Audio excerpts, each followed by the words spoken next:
Have you ever plugged something in and just wondered, where does this power really come from? Well, today on The Explainer, we're going to follow that journey all the way back to its ultimate source, the sun. We are breaking down step by step how solar power actually works. Okay, just to get a sense of the incredible scale we're dealing with, get this fact from the Department of Energy. In just 90 minutes, enough sunlight hits the Earth to power the entire planet for a full year. That is the mind-blowing potential we are talking about today. You know, our story doesn't start on a rooftop panel. Nope. It starts 93 million miles away, right in the heart of the sun. So let's kick things off with section 1, from sun to photon. Deep, deep inside the sun's core, it's about 27 million degrees Fahrenheit. And at that temperature, this incredible process is happening constantly: nuclear fusion. The pressure is so intense that hydrogen atoms are literally smashed together to create helium, and every time that happens, a massive amount of energy is released.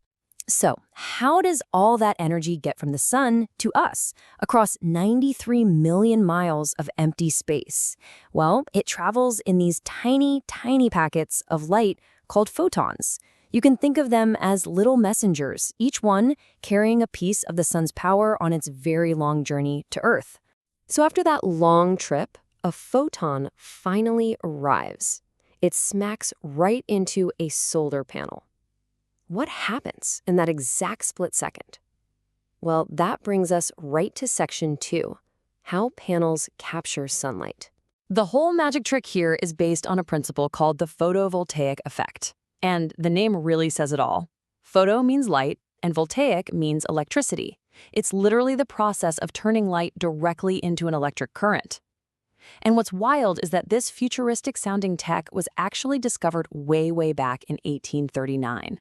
The secret to making this work is some really clever engineering inside the solar cell. You've got 2 special layers of silicon. Just think of it like this. The N-type layer has a bunch of extra electrons it's eager to get rid of, and the P-type layer has empty spots, ready to catch them. Where those 2 layers meet, they create this amazing one-way street, an electric field that's just waiting to direct traffic. Okay, so here's the play-by-play. First, that photon from the sun strikes the cell and bam, it knocks an electron loose. Instantly, that electric field we just talked about acts like a slide, forcing that free electron in only one direction.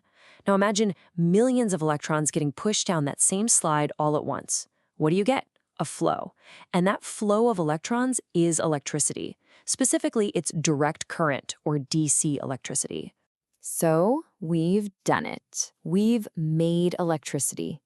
But hold on, there's a catch. The power we just made isn't actually ready for our homes yet. It's the wrong kind of electricity, which brings us to a super important piece of the puzzle in section 3, the inverter's critical job. You see, the panels produce direct current, or DC. That's where the electrons flow in one steady direction, kind of like the power from a battery. But our homes, our appliances, the entire grid, they all run on alternating current, or AC, where the flow of electricity flips back and forth constantly.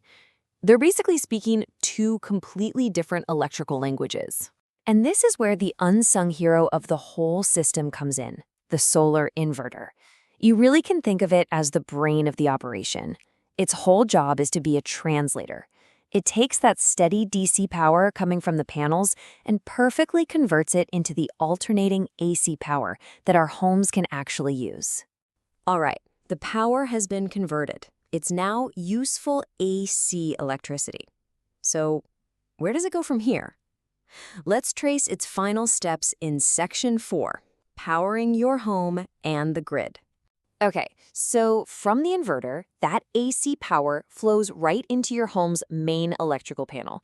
And from there, it really has 3 possible destinations. First, you can use it right away to power your lights, your TV, whatever's running. Second, you can store it by sending any extra energy into a battery to use later, like at night. And third, you can send it back out to the main power grid. And that third option, sending power back to the grid, that's where things get really cool. On a bright, sunny day, you might be producing way more power than you're using. With a policy that many places have called net metering, the utility company will actually give you credits for that extra energy you send them. It can literally make your electric meter spin backward and lower your bill. So far, we've been laser focused on those classic PV panels that make electricity. But they aren't the only way to tap into the sun's power. For our last section, Section 5, let's take a quick look at what else is out there. Besides the photovoltaic, or PV tech that we know and love, there's also solar hot water. This is super straightforward. It just uses the sun's heat to warm up water for your house. Then, on a much, much bigger scale, you have concentrated solar power, or CSP. These are huge power plants that use giant mirrors to focus sunlight, create a ton of heat, make steam, and spin a turbine to generate electricity. The common thread running through all these different technologies is really powerful. Whether it's a simple water heater or a massive power plant, we are tapping into a clean, renewable, and for all practical purposes, an infinite source of energy. It doesn't produce any harmful greenhouse gases. As long as that sun keeps shining, its power is there for us to use. So there you have it, the entire journey, from a single photon leaving the sun all the way to the socket in your wall. And as this technology just keeps getting better and cheaper, the possibilities really are endless. Which leaves us with a final question to think about. As solar takes off, what's the one thing in our world that you would most want to see powered entirely by the sun?